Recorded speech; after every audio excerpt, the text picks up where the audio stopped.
There were a lot of predictions going into this NBA season, but no one could have predicted the Minnesota Timberwolves to be the dominating force they are today. The Wolves are off to the best start in their franchise history. Atop the heavily stacked Western Conference at the time of this production, they have the best winning percentage against conference teams.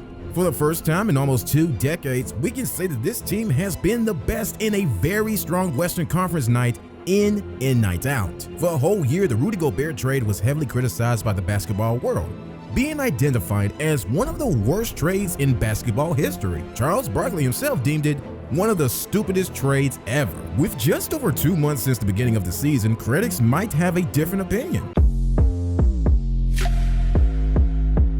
It is no secret that at the center of Minnesota Timberwolves offense is Anthony Edwards. We've all been watching this young player grow into the amazing player he is right now, and it's more than clear that he is a bona fide star. I mean, what can he do, right?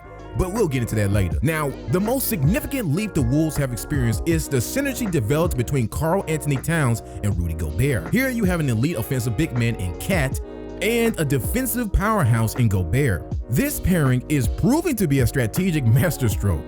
Gobert, a perennial candidate for Defensive Player of the Year, provides a formidable presence in the paint, while Towns is a more rounded big man, contributes both offensively and defensively. The pairings create a well-rounded team dynamic that could be the envy of any team right now. While the sample size is still relatively small, the Timberwolves have defied early season skepticism and are now firmly in the conversation as one of the league's elite teams. Last season, people were skeptical about the Towns-Gobert duo, but guess what? Even though the offense wasn't the best, the defense was always good. Now this season, Finch has deployed different tactics, like for example, placing Gobert, one of the best rim protectors the game has ever seen, on the least threatening perimeter player, allowing him to roam and hunt blocked shots. Meanwhile, Towns guards the opposing center. Now, like we said, last season offense was the Achilles heel. Towns and Gobert struggled to find their rhythm, putting up a weak 106 points per 100 possessions.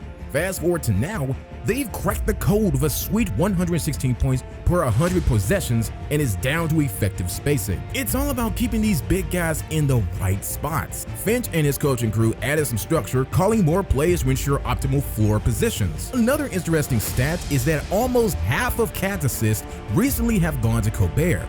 They're cooking up plays, and both players are starting to realize how good they could be together. Gobert is a force of nature around the rim, and with good communication, this dynamic can only get better.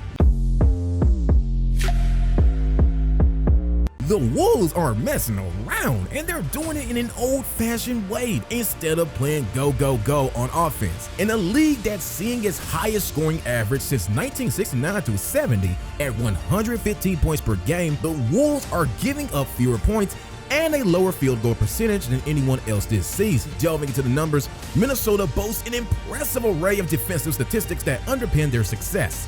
They lead the league in field goal percentage, allowed at 43%, ranked second in defensive rating with 106.8 points allowed per 100 possessions, and hold the third spot in points allowed per game at 106.4. Additionally, they secured the third highest number of defensive rebounds per game, 35.8, and ranked fourth in blocks per game with 6.3. These figures highlight the Timberwolves' commitment to defense and their ability to stimulate opponents consistently. Credit is largely due to head coach Chris Finch, whose impact on the team's success cannot be overstated. Finch's coaching acumen, particularly on the defensive end, has transformed the Timberwolves into a cohesive unit. The team's commitment to defense has fostered a culture of accountability and pride as players strive to contribute on both ends of the court. The seeds to this impressive start for the Timberwolves got planted last spring after Minnesota, who had to play 2 games in last year's play-in tournament just to make the playoffs, lost 4-1 to Denver in the opening round. The Wolves got walloped in Game 1 and trailed Game 2 by 21 points before actually taking the lead going to the 4th. Minnesota was outsourced by 44 points in the first 6 quarters of that series.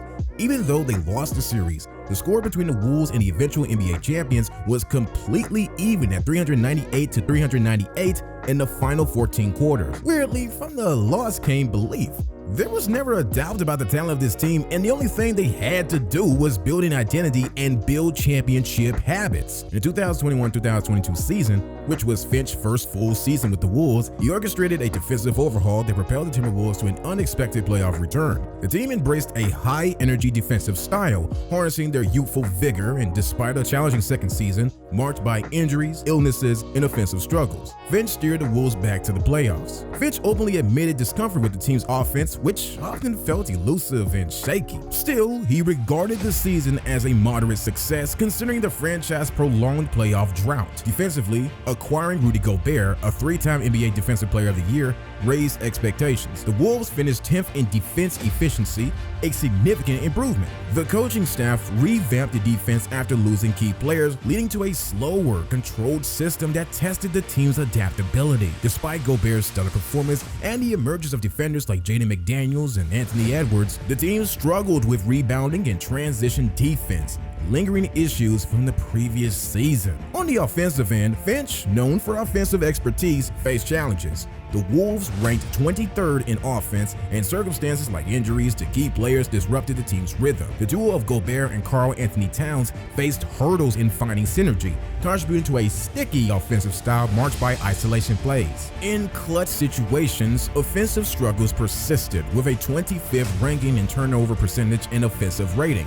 Finch emphasized the need for attention to detail, spacing, and structure in the offseason to refine offensive efficiency. Finch's tenure saw significant player development, especially for young talents like Edwards, McDaniels, and Naz Reid.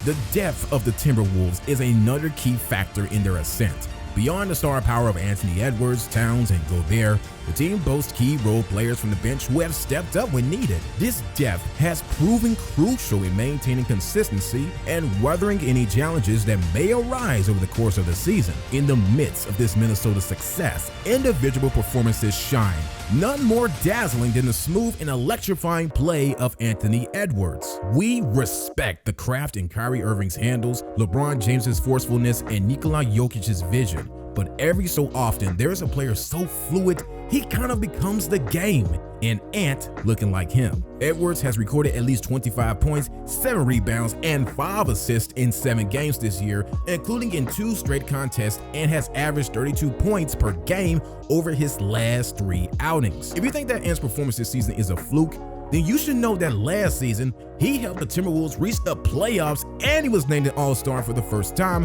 as he averaged 24.6 points, 5.8 rebounds, 4.4 assists, and 1.6 steals per game. Wolves fans might argue Edwards has already had his breakout season. He played all but 1 game last season and made the All-Star roster as an injury replacement, but a strong playoff performance in which he averaged 31.6 points against the eventual NBA champion Nuggets. Mike Conley's veteran presence is something that can't be overlooked. He knows how to control the pace of the game, when to push and when to hold back. He is definitely the compass of the team. The utilization of Naz Reid, more like a super sub, has also shown defensive prowess and a strong connection with Ant, contributing to an impressive net rating of plus 18.5 when they share the court. What makes the Wolves' attack more dynamic this season is Finch's willingness to playing Reid alongside either Towns or Gobert for most of his minutes, a tactic he rarely employed last year. The result is 2 Timberwolves 7-footers on the court for essentially the entire game. It presents a matchup nightmare for opposing defenses,